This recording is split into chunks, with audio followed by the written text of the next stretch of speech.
Baik, kita akan lihat dari 2 Korintus pasal 5. 2 Corinthians, 2 Korintus, pasal 4. 2 Corinthians 4, Ayat 1 sampai dengan 15. verse 1 to 15. Dalam bahasa Indonesia katakan harta rohani dalam bejana tanah. Spiritual treasure in the earthly vessel. Nah, bicara harta rohani adalah apa yang ada dalam hidup kita dan siapa yang ada dalam kita. Spiritual treasure speaks about who is inside our life. Bejana ini bagi saya kita berbicara tentang kita ini adalah debu tanah.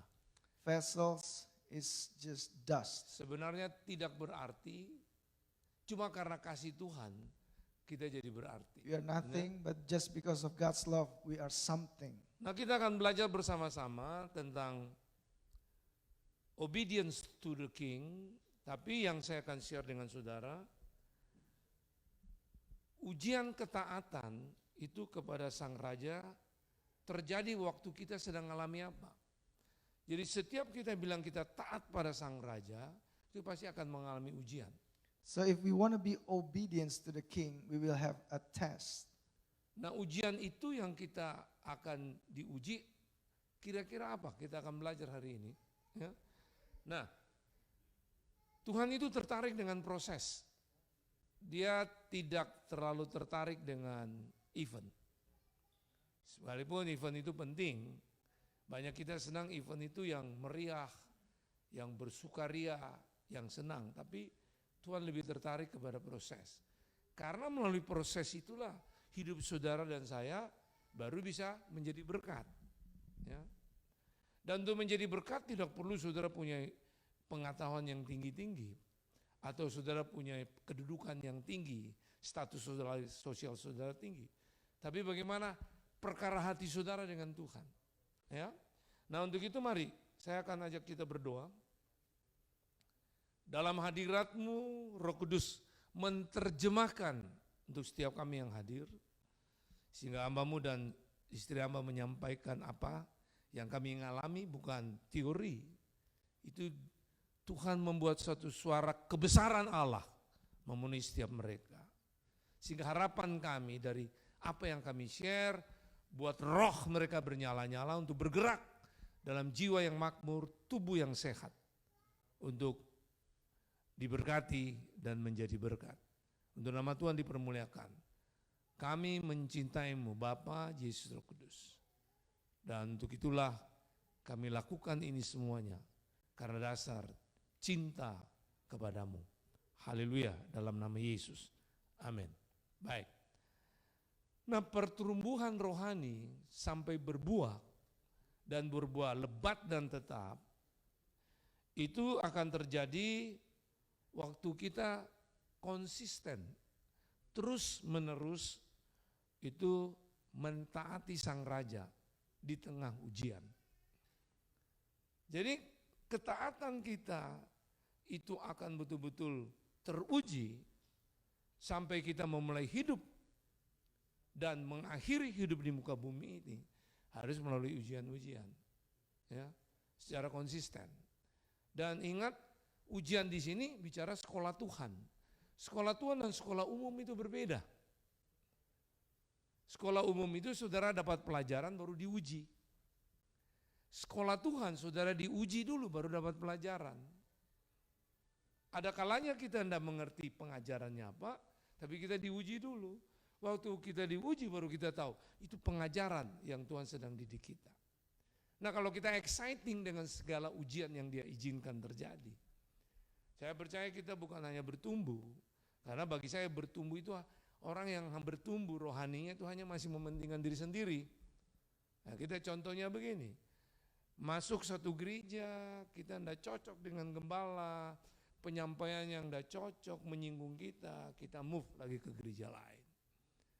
Ketemu dengan usher, pelayan Tuhan, mukanya tidak senyum, agak sebel sedikit, kita tertekan, kita pindah lagi. Saudara mau kemana saja, tidak akan ketemu gereja yang sempurna. Kecuali kepala gereja yang sempurna, namanya Yesus Kristus Tuhan. Nah, itu namanya orang bertumbuh. bicara hal-hal, tapi bicara hal-hal rohani hebat dia. Tapi berbuah berbeda. Berbuah itu bukan lagi pentingkan diri sendiri, tapi mempentingkan orang lain. Ya. Nah, orang yang berbuah tuh saya gambarkan tuh seperti begini. Ya, saudara tahu segemuk-gemuknya ikan itu pasti ada tulangnya. Setuju ya? Sekurus-kurusnya ikan itu pasti ada dagingnya. Oke? Nah, sebaik-baiknya orang pasti ada buruknya. Dan seburuk-buruknya orang pasti juga ada baiknya. Makanya carilah baik dalam buruk orang itu. Nah, itulah akhlak. Itu yang disebut integritas, dan itu adalah karakter. Carilah buruk sendiri dalam diri kita. Dan kita mau perbaiki. Nah, itulah yang disebut ikhlas. Nah, orang-orang inilah yang mempunyai hati bukan hanya cuma grow bertumbuh, tapi berbuah lebat dan tetap. Haleluya. Makanya kebenaran itu apa adanya, tapi kepalsuan itu ada apanya gitu loh. Ya. Jadi kebenaran itu apa adanya, kepalsuan itu ada apanya. Ada udang di balik kerupuk mungkin begitu ya. Jadi kita bisa lihat di sini. Jadi untuk itu kita belajar dari 2 Korintus 4 ini, kira-kira apa yang akan kita mengalami ujian untuk betul tetap kita ini taat secara konsisten kepada Sang Raja. Ya. Dan bagi saudara yang ikut online, saya harap saudara bisa dengar dengan suara yang baik. Saya punya teman juga dari Singapura, tiba-tiba dia ada di LA, dia minta link ini. Ya, sampai selamat bertemu di dunia online. Baik, kita akan lihat kira-kira apa. 2 Korintus 4 ayat 1 sampai 5 saya bacakan. Ujian apa yang akan kita alami? Oleh kemurahan Allah, kami telah menerima pelayanan ini, karena itu kami tidak tawar hati. Ya. Pelayanan model apa aja, Paulus katakan, tidak tawar hati. Tapi kamu menolak segala perbuatan tersembunyi yang memalukan kami, tidak berlaku licik dan tidak memalsukan firman Allah. Sebaliknya, kami menyatakan kebenaran, dan dengan demikian kami menyerahkan diri kami untuk dipertimbangkan oleh semua orang di hadapan Allah. Ayat yang ketiga, jika Injil yang kami beritakan masih tertutup juga, maka ia tertutup untuk mereka yang akan binasa, yaitu orang-orang yang tidak percaya, yang pikirannya telah dibutakan oleh ilah zaman ini, sehingga mereka tidak melihat cahaya Injil tentang kemuliaan Kristus yang adalah gambaran Allah. Sebab bukan diri kami yang kami beritakan, perhatikan di sini, bukan diri kami yang kami beritakan, tapi Yesus Kristus sebagai Tuhan dan diri kami sebagai hamba-Mu karena kehendak Yesus. Jadi ayat 1 sampai 5 saudara lihat, apapun yang sedang dialami oleh Paulus dalam pemberitaan dia untuk jemaat di Korintus, dia tidak tawar hati, dia tidak putus asa, tapi ini membuktikan ketaatan dia kepada Sang Raja. Ujian apa yang dia alami di sini? Ujian yang dialami di sini adalah yaitu melayani di dalam kebenaran. Nah, kita perlu mengerti bahwa setiap saudara dan saya melayani di dalam kebenaran pasti diuji. Bukan hanya orang-orang yang hidup di luar Tuhan akan diuji. Kita pun melayani dalam kebenaran selalu akan diuji. Karena untuk membuat kita ini sampai bisa berbuah lebat dan tetap. Nah, saudara perlu tahu bahwa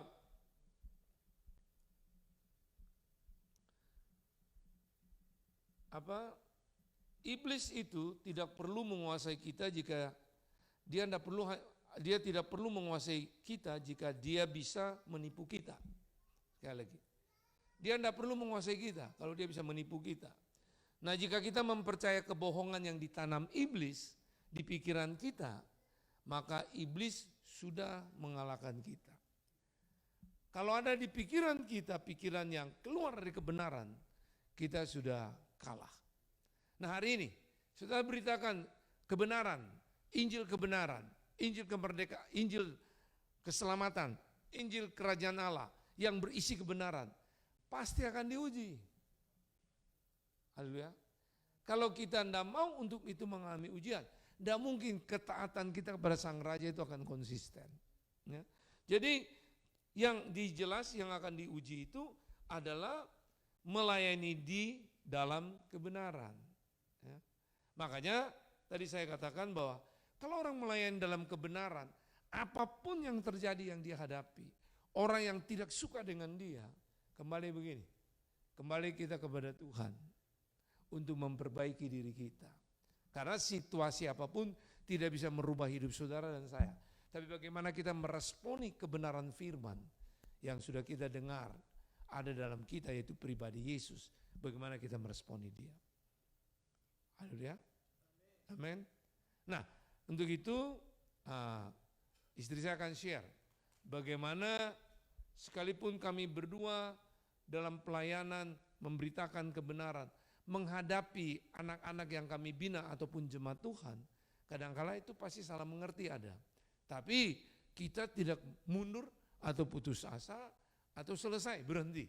Tapi bagaimana kita tetap setia untuk mengalami ujian itu, untuk membuktikan bahwa ketaatan kita kepada Sang Raja itu konsisten. Silakan sayang.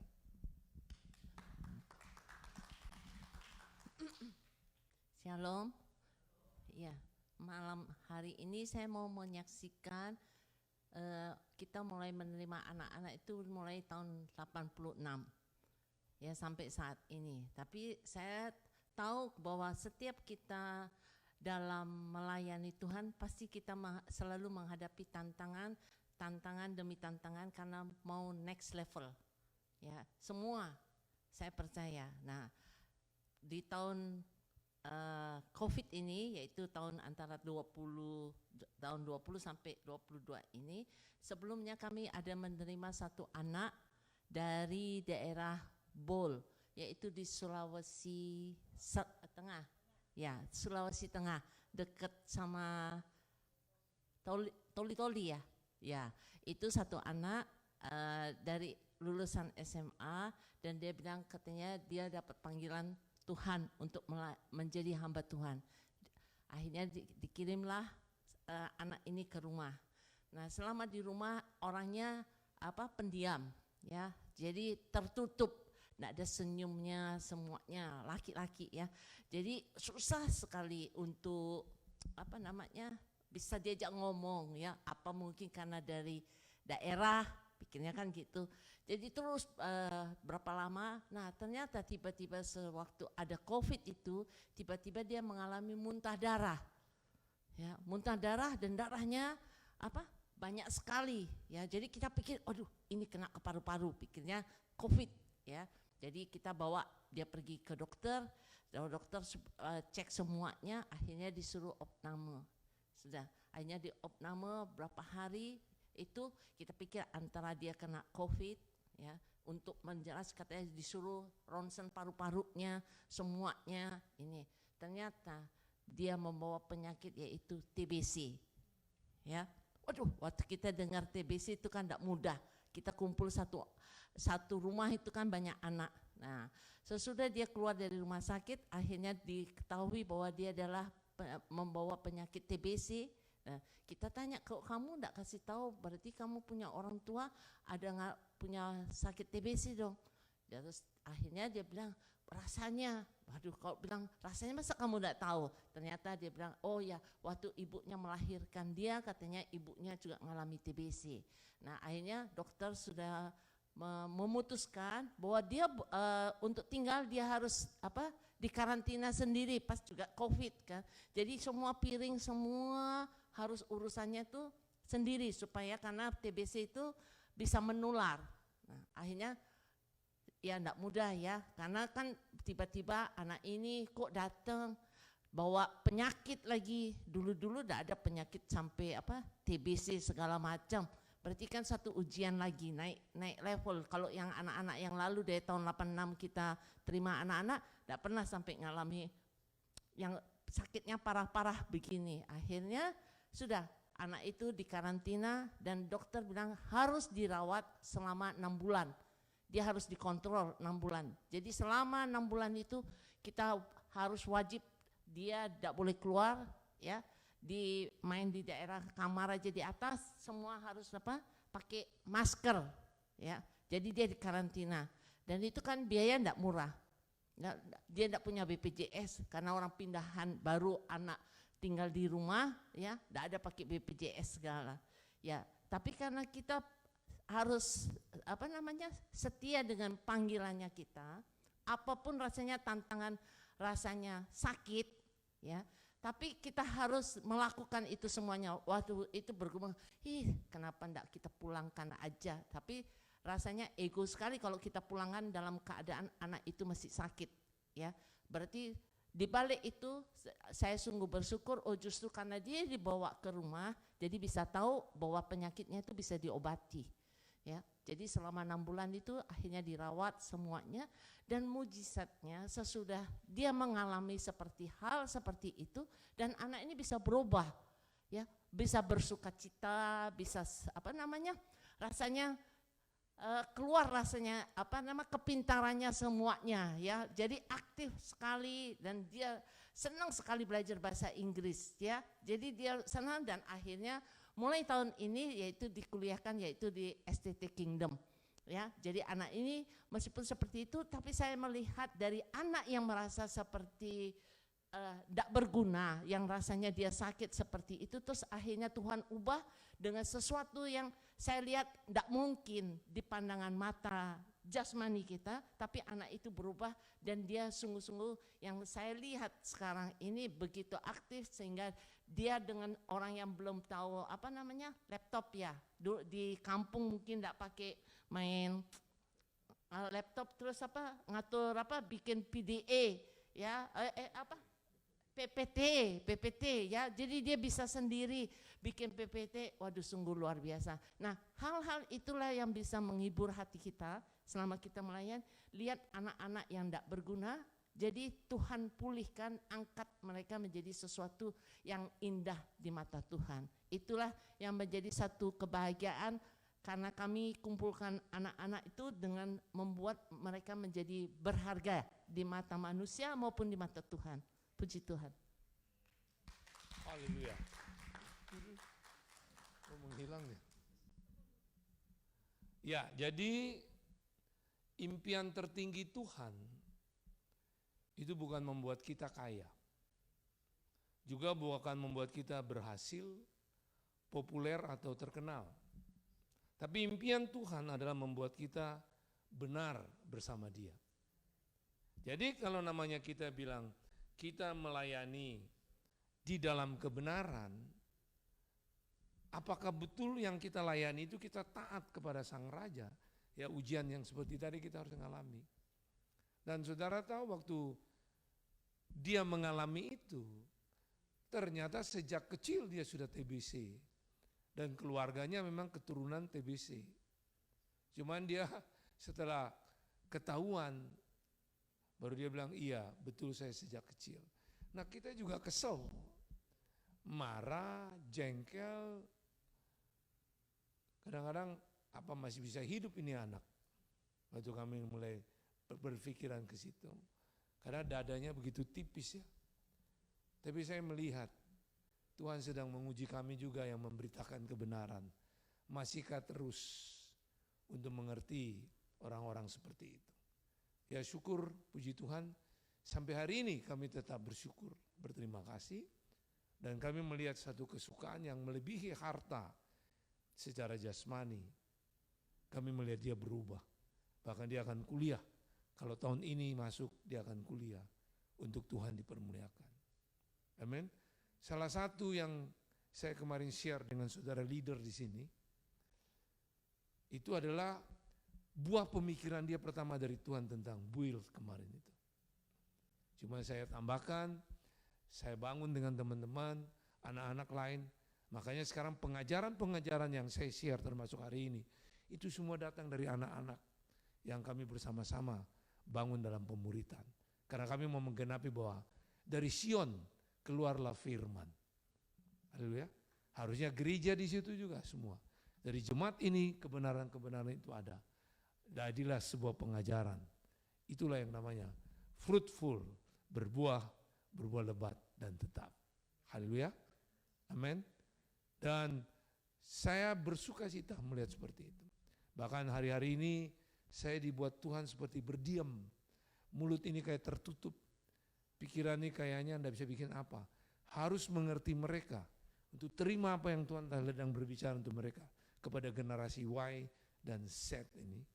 Sehingga saya betul bukan hanya bicara teori, tapi kami bisa hidup bersama-sama. Haleluya. Amin. Jadi ujian yang pertama tadi melayani di dalam apa? Kebenaran. Ya, saya berharap tanpa ini sudah berapa tahun? 17 ya? 11 sudah remaja kan? Artinya begini, mari saudara lebih bernyala-nyala apa yang saudara terima 11 tahun. Bukan hanya untuk diri saudara, putar-putar di padang gurun saja, tapi keluarlah dari padang gurun untuk menjadi berkat bagi orang lain. Ya saudara, Anda senang hari ini, hari terakhir bagi saya, yaitu untuk share dengan saudara. Selamat datang kembali kita. Saya berterima kasih pada Pastor Budi dan Caroline juga, dengan saudara semua yang masih mempercayai kami, untuk kami dibiayai untuk datang ke Tampa ini. Dan saya tahu 3 minggu cukup lama di rumahnya Pak Budi dan Bu Caroline. Mungkin membosankan juga, mungkin ada hal-hal yang juga bagi mereka mungkin tidak menyenangkan, tapi kan baru 3 minggu.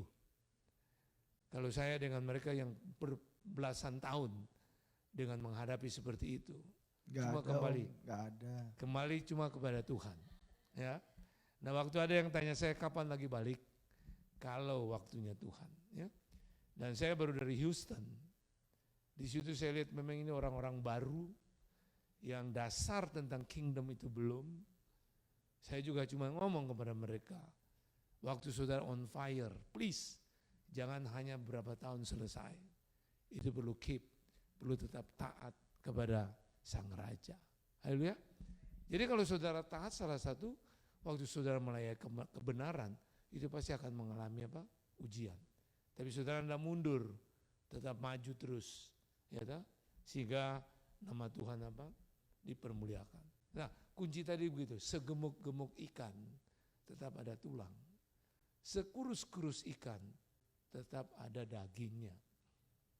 Sebaik-baiknya orang pasti ada buruknya. Seburuk-buruknya orang pasti ada baiknya.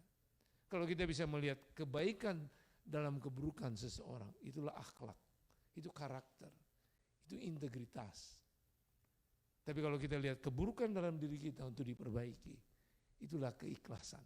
Haleluya. Baru kita bisa masuk di dalam pelayanan setia, taat pada Sang Raja itu bisa apa? Terwujud. Termasuk suami istri, termasuk juga lagi berkenalan, semua akan kita masuk ke situ. Ya. Nah itu kebenaran yang pertama yang akan kita diuji. Sekarang kita lihat bahwa satu saya tambahkan, kebenaran itu adalah satu hal yang tidak dapat digantikan oleh apapun. Makanya kalau kita beritakan kebenaran, kita tahu itu tidak bisa diganti dengan apapun. Benar tetaplah benar, meskipun tidak seorang pun melakukannya. Salah tetap salah, sekalipun banyak orang melakukannya. Atau banyak orang yang mendukung saudara. Benar sekalipun tidak ada yang mendukung, tetapi itu adalah apa? Kebenaran. Ya. Jadi bukan membaca kebenaran atau menikmati kebenaran yang membawa berkat, melainkan melakukan, menghidupi kebenaran. Amin. Baik, kita lihat kira-kira apa lagi yang kita akan diuji dari ayat 6 sampai 12. Saya bacakan. Saudara bisa lihat di layar LCD ini. Sebab Allah yang telah berfirman, dari dalam gelap akan terbit terang. Ia juga yang membuat terangnya bercahaya dalam hati kita. Supaya kita beroleh terang dari pengetahuan tentang kemuliaan Allah yang nampak pada wajah Kristus. Tapi harta ini kami punyai dalam bejana tanda liat, supaya nyata bahwa kekuatan yang melimpah-limpah itu berasal dari Allah, bukan dari diri kami. Dalam segala hal kami ditindas, namun tidak terjepit. Kami habis akal, namun tidak putus asa. Kami dianiaya, namun tidak ditinggalkan sendirian. Kami dilempaskan, namun tidak binasa.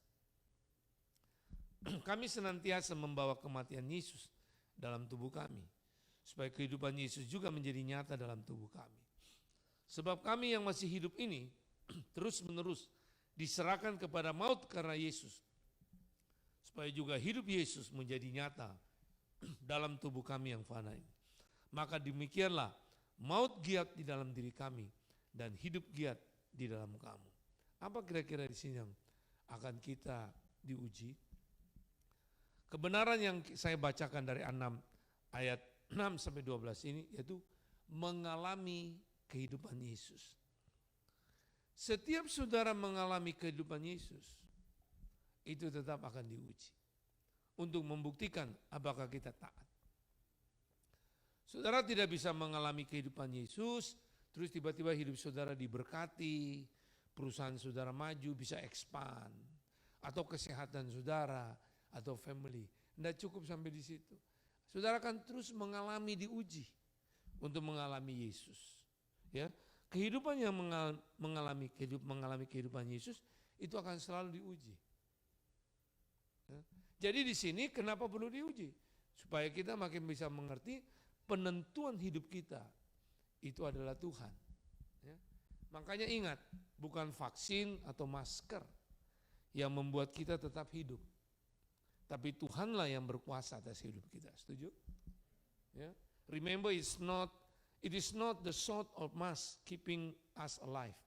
It is God Almighty. Haleluya. Jadi Tuhan.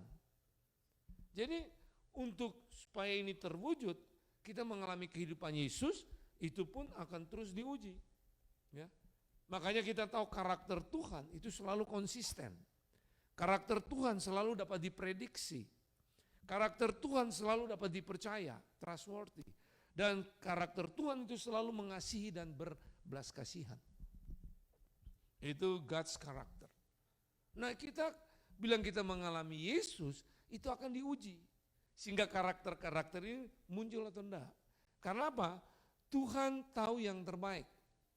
Baik situasi kita, mudah atau sukar, kita bisa percaya kepada tuntunannya sepenuhnya. Karena tuntunannya itu ya dan amin. Nah, saya teringat satu waktu salah satu anak ini yang baru sekarang sekitar 4 bulan di rumah kami, gadis 28 tahun, dipasung 2,5 tahun. Karena keluarganya ada tahan lagi, dia begitu memberontak, mengganggu di desa itu. Dia dipasung di tempat di mana dia buang air besar di situ, buang air kecil di situ, tidur di situ, makan minum di situ. Waktu salah satu anak kami yang pergi ke Kalimantan, dia dulu juga stres seperti itu dipasung, tapi dia sembuh. Nah waktu dia tanya saya, dia akan ke sana, dia doakan.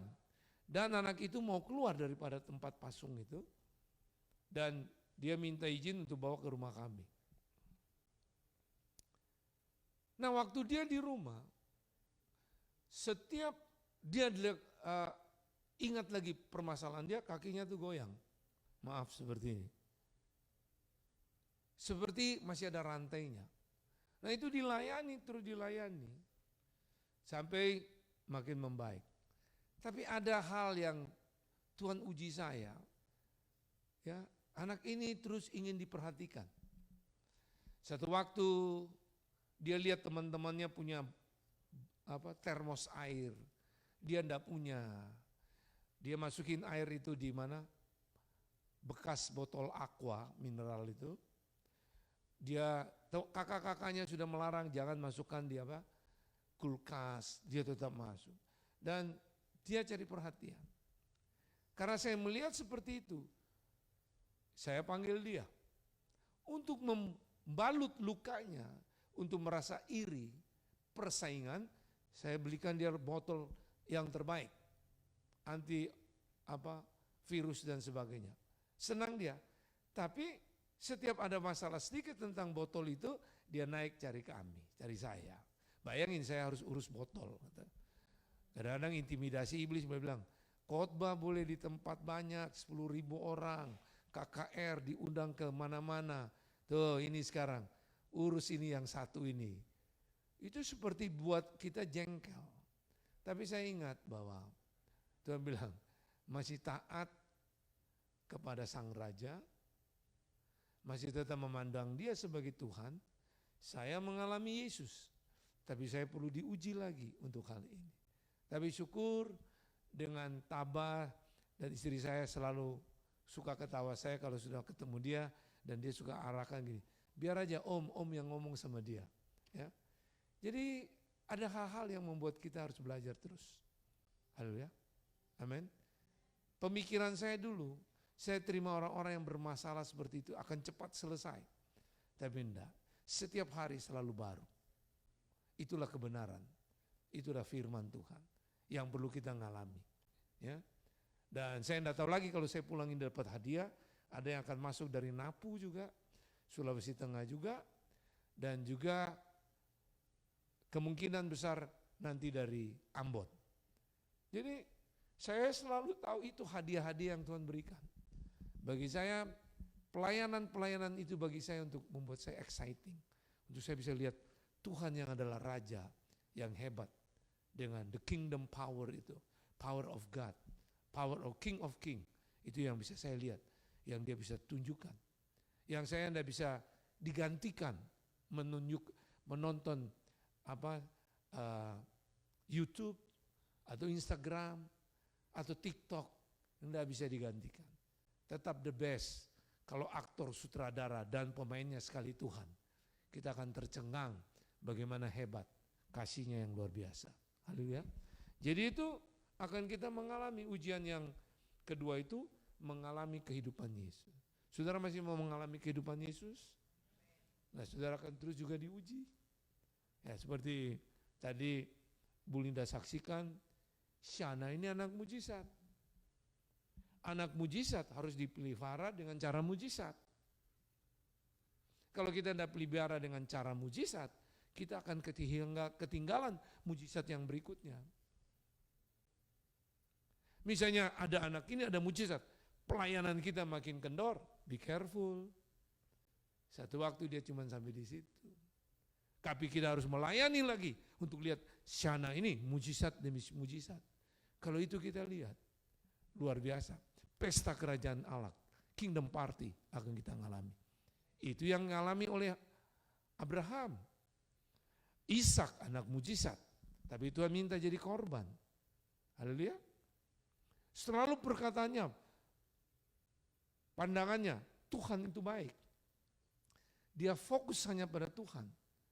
Waktu dia bilang, bujang suruh tunggu di kaki gunung, dia bilang aku akan kembali setelah sembahyang.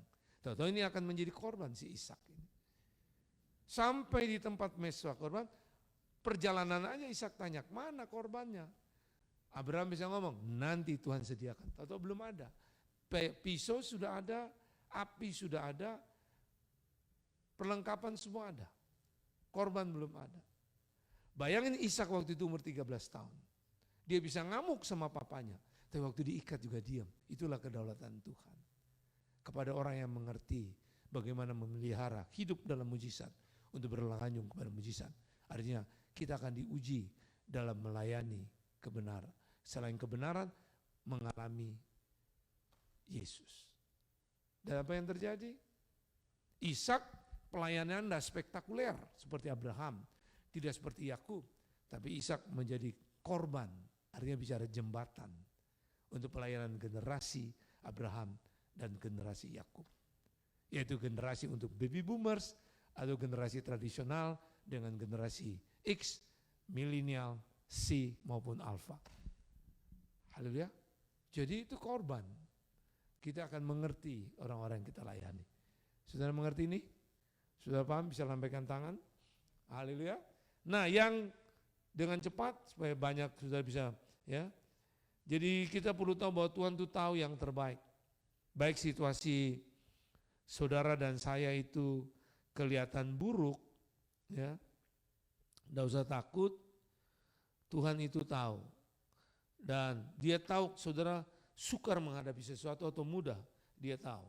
Nah makanya kita harus percaya pada apa tuntunan Tuhan sepenuhnya. Sudah, ya dan amin. Amin. Nah yang terakhir kita lihat ayat 13 sampai 15. Namun karena kami memiliki roh iman yang sama, seperti ada tertulis, aku percaya sebab itu aku berkata-kata. Maka kami juga percaya dan sebab itu kami juga berkata-kata. Ayat 14, karena kami tahu bahwa Ia yang telah membangkitkan Tuhan Yesus akan membangkitkan kami juga bersama-sama dengan Yesus, dan Ia akan menghadapkan kami bersama-sama dengan kamu kepada dirinya. Sebab semuanya itu terjadi oleh karena kamu, supaya kasih karunia yang semakin besar berhubung dengan semakin banyaknya orang yang menjadi percaya, menyebabkan semakin melimpahnya ucapan syukur bagi kemuliaan Allah. Hal yang ketiga di sini yang terakhir akan diuji, yaitu membangkitkan semangat orang percaya. Kita pun akan diuji. Walaupun saudara membangkitkan semangat orang percaya, orang yang hidup dalam Allah, saudara akan tetap mengalami ujian. Haleluya. Ya, saya pernah mengalami di dunia bisnis. Ini anak Tuhan suka memberkati gereja-gereja Tuhan dalam pelayanan. Begitu bermurah hati, begitu baik. Tapi satu saat perusahaannya kolab, ya, keluarganya hancur. Dia datang ke kami, pinjam duit. Saya punya target waktu orang pinjam duit itu supaya tidak kepahitan. Jadi misalnya berapa saya dapat salary one month, paling banyak saya pinjamkan itu. Habis kalau pinjam saya punya hati anggap itu hilang, harus ke situ. Kalau saudara tidak punya pikiran itu hilang, saudara akan stres. Jadi saya serahkan uang seperti itu. Nah, dia pengusaha, dia juga mendukung pelayanan kami. Tapi dia janji next month, sampai sudah hampir 4 years, tidak ada kabar berita. Nah bagi saya tadinya itu membuat satu kejengkelan, pemikiran. Tapi saya tahu saya lagi diuji, yaitu membangkitkan semangat orang percaya itu lagi diuji. Nah waktu diuji itu saya kembali, ya saya ini pengelola keuangan itu punya Tuhan. Jadi saya harus tetap mengasihi dia.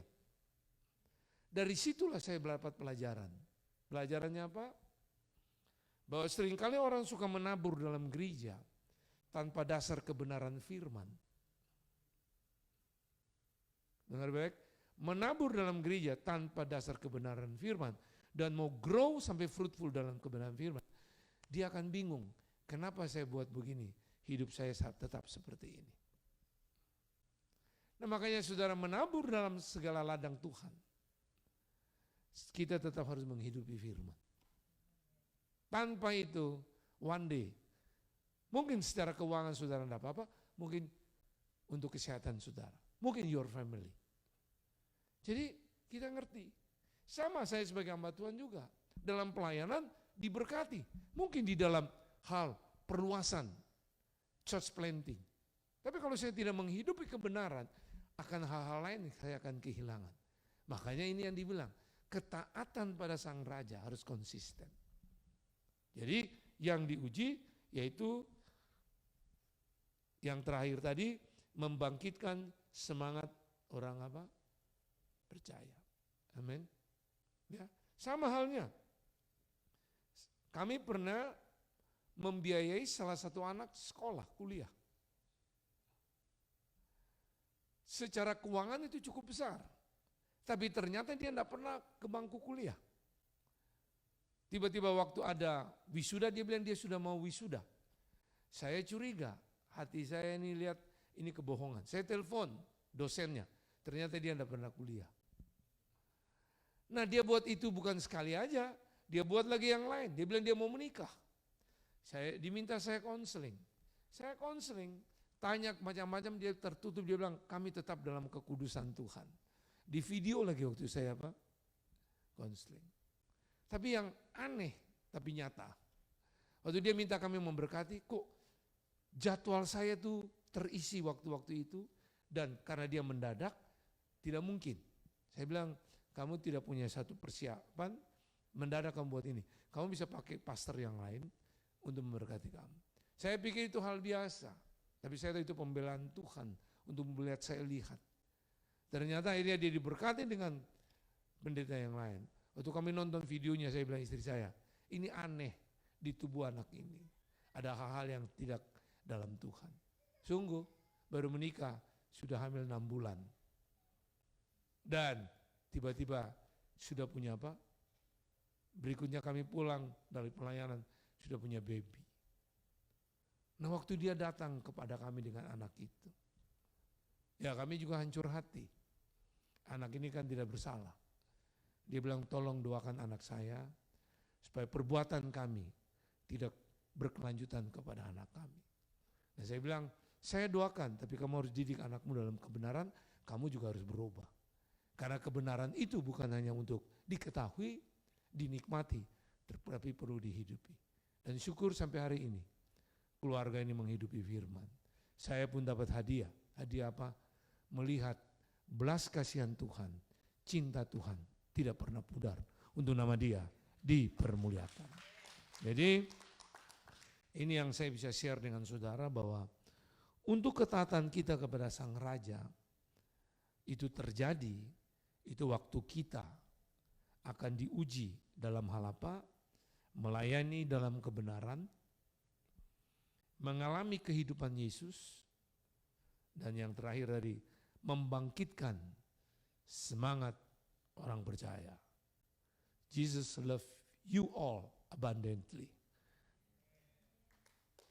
Saya serahkan kepada Pastor Budi. Kalau tidak ada, kita selesai. Yeah. Siapa diberkati di tempat ini? We're blessed. We have so many missionaries in this room. Ya, kita ada banyak misionaris di ruangan ini. I would like to introduce Pastor John Malanowski and his wife Marjorie. They've been a missionary in Bali, in Bali, Denpasar, Bali, for 48 years. 48 tahun melayani dengan setia di Indonesia. Yeah, he's 89 years old. In Bali where? 87.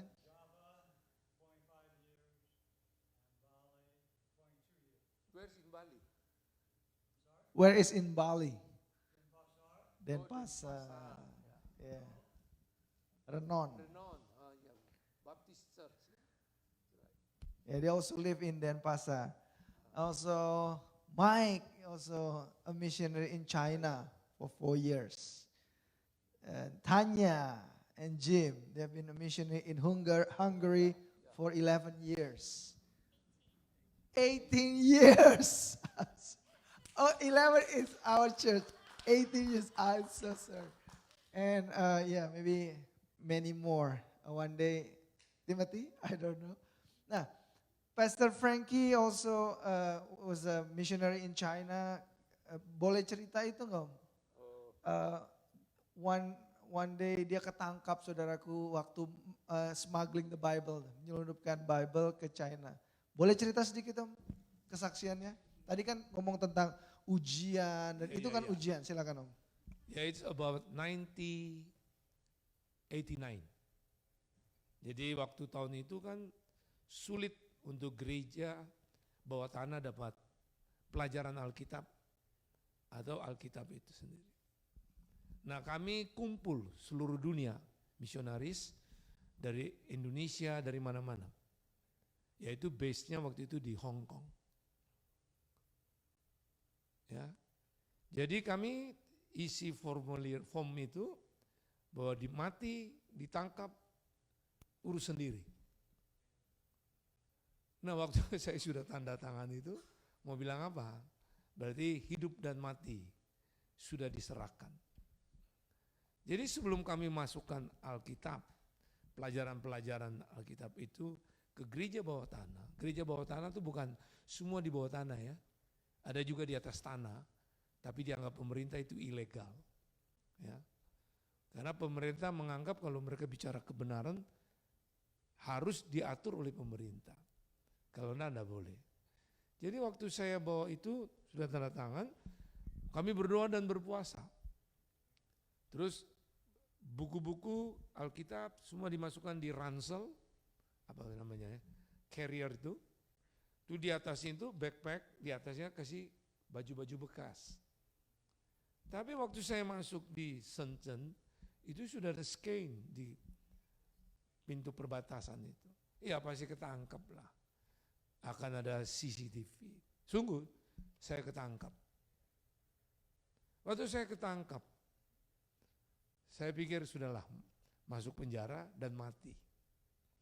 Tapi saya bilang Tuhan, masa jauh-jauh dari Indonesia datang untuk mati di China. Kalau boleh kan ada kemurahan. Ternyata saya diberikan kemurahan, dideportasi. Bible itu semua diambil. Nah kembali lagi saya ke Hong Kong. Dan tahu sampai di Hong Kong, bukan seminggu baru saya masuk, besok saya harus masuk ke tempat yang sama. Ya mau doa apa lagi? Kan pasti hal yang sama sudah tahu. Saya bilang kalau begitu enggak perlu lagi masuk barang-barang pakaian bekas di backpack saya.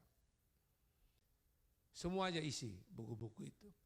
Nah sambil jalan masuk di perbatasan itu. Waktu saya dilepaskan, waktu mau scanning saya bilang Tuhan, kalau kemarin terjadi mujizat tidak jadi tangkap. Hari ini saya minta, kalau boleh terjadi mujizat, Alkitab ini bisa masuk di gereja bawah tanah. Tapi waktu saya lihat dengan pandangan mata saya kaget. CCTV itu sudah di utara, selatan, timur, barat. Kemarin cuma 1, ini 4 kamera. Ya disitulah saya merasa speaking in tongue. Berdoa dalam bahasa roh itu Roh Kudus yang mengambil alih. Saya tidak bisa bicara bahasa kata-kata kalbudi, saya cuma berdoa dalam bahasa roh. Saya melihat orang-orang yang di kamera itu seperti dibutakan. Saya lolos, bawa pelajaran Alkitab, masuk gereja bawah tanah untuk nama Tuhan diperlukan. Sebenarnya ceritanya panjang ya, seperti detektif, tapi itu singkatnya. Dan disitulah saya makin mengerti bahwa tidak mudah. Saudara di sini bisa tepuk tangan nyanyi, gereja bawah tanah itu nyanyi, tidak ada musik, tapi mereka nyanyi gitu. Khotbah, yang khotbah itu seperti baca. Orang nganggap kayaknya bukan pengkhotbah, tapi hadirat Tuhan tetap, Tuhan nyatakan kemuliaan Allah. Baptis di tengah-tengah gereja, pakai pipa 2 begitu, terus pakai kantong plastik yang tebal, isi air, dan baptis di situ. Nah itulah saya lihat, justru saya banyak pergi ke sana, membawa itu saya dapat pelajaran bahwa kegerakan Tuhan dalam hidup kita. Bukan cara atau perform, bukan model. Makanya kalau sekarang di generasi milenial saya selalu ajar mereka, program model boleh, tapi esensi itu in your heart. Itu yang terpenting. Kalau itu tidak kamu tersentuh, apapun program cara, itu cuman casing, bukan esensinya.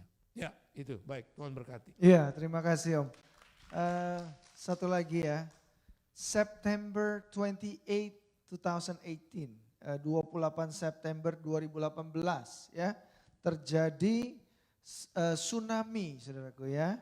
Itu ada earthquake in Palu, Indonesia.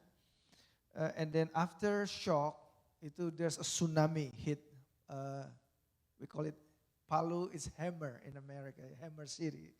Palu City. And then itu ada 4,340 dead. 4.340 orang itu meninggal saudaraku. 10,679 injured. 10.679 itu terluka. 667 missing, 667 hilang. Dan 70,000, more than 70,000 evacuated at that time. Nah, 7.5 skala Richter ya Om ya.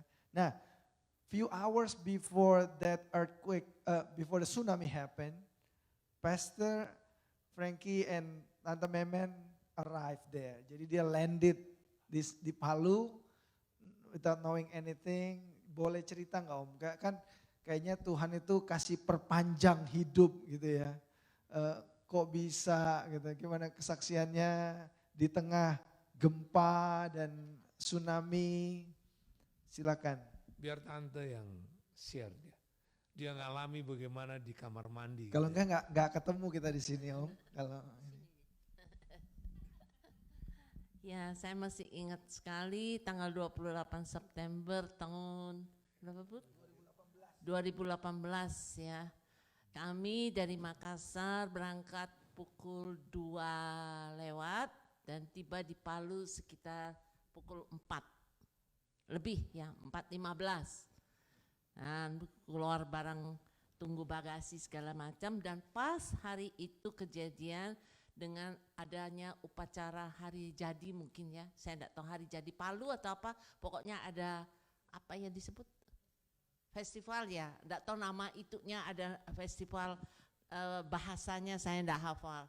Nah itu banyak sekali pesawat itu penuh dan banyak pendatang, yaitu olahragawan ya dari negara macam-macam, karena mau main para layang kah atau para sailing kah ya, itu semuanya pada datang ke Palu itu. Nah biasanya kami sudah mendarat di Palu itu, kami biasanya pasti belanja, yaitu ke supermarket untuk kami hidup di Palu selama seminggu, yaitu beli buah, beli telur, beli susu, segala macam untuk kebutuhan kami selama kami hidup di rumah misi selama 1 minggu sampai 10 hari. Nah waktu itu kami sudah belanja, dari airport langsung kami diantar sama anak-anak yang driver, kami belanja, sampai rumah kami buka koper. Terus suami saya bilang, saya mau istirahat. Saya bilang ini sudah sore nih, nanti mau istirahat saya tidak bisa tidur. Akhirnya saya bongkar koper segala macam, buah-buah saya masukkan ke kulkas. Terus saya bilang ini saya mau mandi dulu. Nah waktu saya tiba di kamar mandinya ada di dalam kamar. Terus saya biasa di situ tidak ada showernya, tidak bisa pakai ya, pakai air panas karena di sana pakai bilang air pompa suntik ya, di Palu enggak ada sumur bor gitu, enggak ada. Jadi pakai pompa suntik, jadi gitu. Jadi kita pakai shower, airnya enggak akan naik ke atas. Jadi kita selalu pakai keran, taruh di ember, air panasnya taruh situ baru campur sama air dingin. Nah waktu itu sudah saya siapkan air, baru mau mandi, baru mau ambil air ini, tiba-tiba seumur-umur hidup saya tidak pernah mengalami hal seperti itu ya. Itu tahu enggak, kakinya bisa lompat-lompat ya. Iya, lompat-lompat. Kalau umpamanya gempa, saya tahu pasti badan kita kan bergoyang-bergoyang, pasti kita pegang begini. Nah tapi ini lompat-lompat, saya teriak, bilang, apa ini? Gitu. Pas waktu itu maghrib ya, di gereja, di tempat kami rumah misi itu kurang lebih 3 rumah lagi itu yaitu masjid. Nah itu biasanya kan ada Allahu Akbar pakai speaker tua ya. Nah, waktu itu kan saya sudah dengar tuh Allahu, nah kan sudah mulai Allahu, nah itu aknya itu baru sampai ak terus langsung loncat-loncat begitu, langsung mati semuanya. Saya teriak, suami tidur kan mungkin kurang berasa ya, jadi sudah ini tuh saya bilang, apa ini kok seumur-umur enggak pernah kaki kayak di kita di loncat-loncat begitu. Oh lagi sebentarnya enggak lagi loncat-loncat, baru gempa, baru kita teriak, bilang gempa, sudah kesana kesini ya. Akhirnya terus suami saya bilang, merayap gitu. Akhirnya saya merayap ya, kan ada baju di kamar mandi itu, saya pakai baju terus merayap ke kamar. Nah lagi sebentarnya lagi kejadiannya itu lumayan besar, Nah, terus akhirnya bilang, ayo kita lari ke belakang. Kita lari ke belakang, kita sudah lihat tembok kanan kiri, yang sebelah kanan itu sudah roboh. Jadi kita di luar itu sudah sore, itu sudah mau maghrib, jadi setengah. Dan itulah pengalaman seumur hidup, saya nggak pernah lihat. Nah akhirnya saya bilang, kita belum mandi nih, kita pindah ke hotel. Karena belum tahu itu ada tsunami kah, ada segala macam, karena sudah gelap semuanya. Nah saya sudah dengar, wang, segala macam. Dan itu sudah kendaraan, sudah arahnya sudah tidak tahu semua pada. Terus akhirnya anak-anak datang bilang, ayo kita cari hotel. Masih tenang-tenang cari hotel. Bilang, waktu kita keluar sudah mulai orang teriak, tsunami, tsunami. Wih kita jadi bingung, ini kita mau lari kemana nih? Kalau ke sana, ke laut. Ya kita bilang, kita ke daerah sini. Ke ke kanan, ke gunung.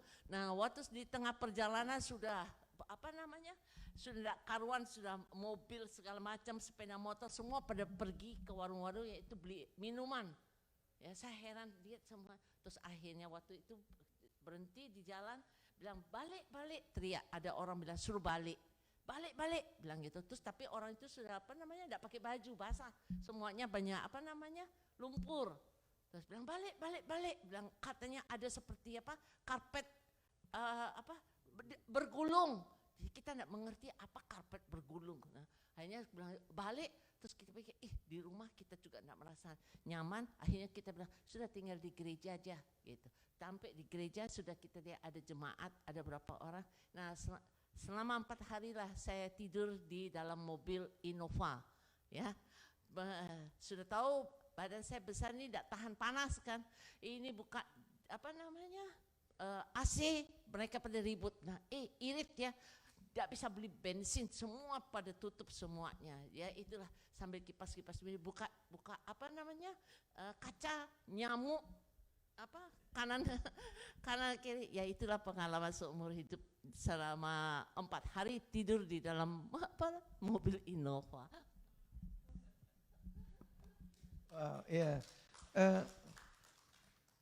So itu rumah itu karena earthquake, landslide itu bisa pindah setengah mile gitu.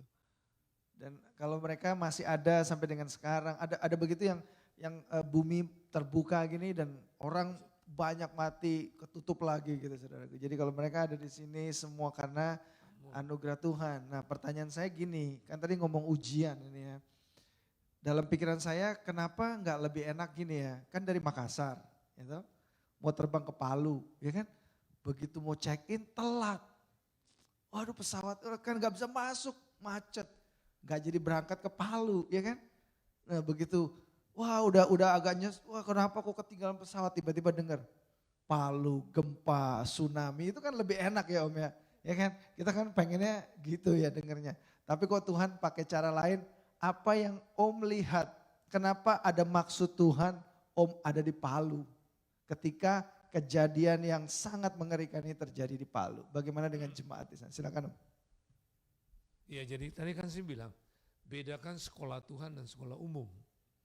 Sekolah umum itu dapat pelajaran baru diuji. Kalau sekolah Tuhan diuji dulu baru dapat apa? Pelajaran. Saya ini bukan hamba Tuhannya akademi. Semua adalah pengalaman hidup yang Tuhan bawa. Even saya ikut yang Peter Wagner punya leadership training ya. Tapi bagi saya itulah satu maksud Tuhan. Jadi pertama kali kita tahu itu bukan hanya tsunami, tapi yang namanya juga likuifaksi. Likuifaksi itu belum ada banyak di dunia. Kalau tidak salah pernah terjadi di mana itu lupa saya. New Zealand atau apa itu. Jadi itu tanah terbuka. Dan orang disedot masuk. Rumah itu bisa bergerak sampai 100 meter, 200 meter. Utuh. Terus tiba-tiba jadi sawah. Nah jadi tsunami, likuifaksi juga yang namanya gempa. Gempa ini bukan gempa horizontal, tapi vertikal dan horizontal. Itu bedanya. Sehingga kita punya tandem itu, tempat air, sampai dengan kerangka besi pun yang beton bisa terbang naik, pindah ke sebelah. Jadi ada orang yang naik, pikir itu saudaranya, karena panik ke gelap, bergeraknya dia pegang, ternyata itu kabel listrik yang sudah mati.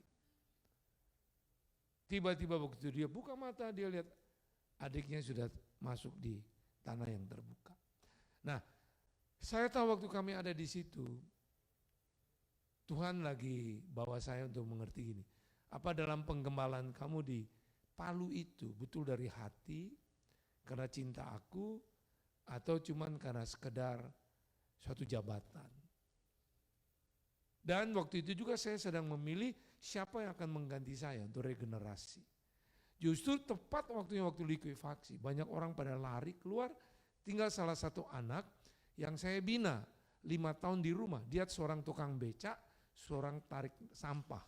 Dibina sampai dia juga dapat S2 secara formal, akhirnya dia bilang saya akan ke Palu untuk ikut bersama Om. Di situ saya didik dia 11 tahun untuk take over penggembalaan. Nah, waktu tsunami itu banyak orang pada takut. Dia yang bilang saya mati dan istri saya, anak semua di Palu, apapun terjadi. Di situ saya tahu jawaban Tuhan untuk regenerasi, untuk dia take over. Jadi semua itu pasti ada rencana Tuhan apa? Di balik kejadian. Haleluya. Dan bagi saya makin kuat, makin mengerti di sana kenapa bangunan-bangunan itu semua nampak di atas, karena fondasinya yang tidak kuat. Jadi waktu ada gempa tsunami, tampaknya fondasi itu membuktikan bangunan itu tidak kuat. Sama hidup kita. Waktu goncangan proses hidup kita, tampaknya tidak akan kuat, kita akan terangkat dan kita akan tidak berdaya. Tapi kalau kita punya basic, dasar, berakar dalam Yesus, bertumbuh dalam Yesus, berbuah dalam Dia, berbuah tetap.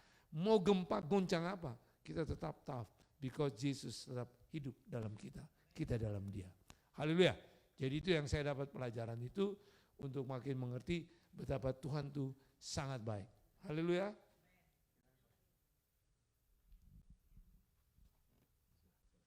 Iya. Boleh Mega tolong dinyalain ininya, keyboardnya. Ya, kita akan berdoa, we will pray. 9. Ya, sebelum nyanyi, saya merasakan ada di antara saudara. Kadang-kadang waktu mengalami proses, terus merasa, apa ada Tuhan ya? Apakah Tuhan sayang sama saya? Waktu kita lihat sisi itu. Terus akhirnya kita seringkali jadi jenuh, jadi bosan, gereja-gereja. Tapi kita tidak lagi punya hati untuk lihat orang mana yang bisa saya beritakan kebenaran supaya mengalami keselamatan. Nah kalau itu ada, saya mau berdoa untuk saudara. Saudara bisa berdiri di tempat, saya berdoa dari sini. Saudara yang online juga, kalau ada, saudara taruh tangan di dada saudara. Saya mau berdoa untuk saudara. Supaya kita tuh, apapun masalah, tetap amanat agung, jadikan semua bangsa muridku. Itu harus tergenapi. Ujian apapun terjadi, itu harus tetap kita lakukan. Ya, kalau di onsite enggak ada, saya akan berdoa saja tetap. Tuhan, aku percaya apa yang kami share suami istri dengan apa yang kami hidupi. Hamba percaya di tengah-tengah ini ada beberapa dari mereka mengalami seperti itu. Kiranya firman ini membawa satu kegerakan bagi mereka untuk berkobar-kobar, tetap percaya Tuhan itu baik.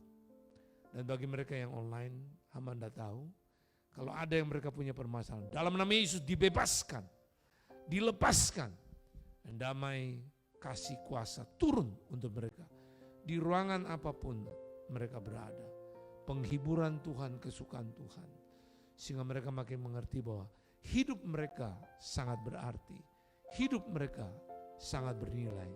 Sehingga yang mereka lakukan selalu mempermuliakan Tuhan.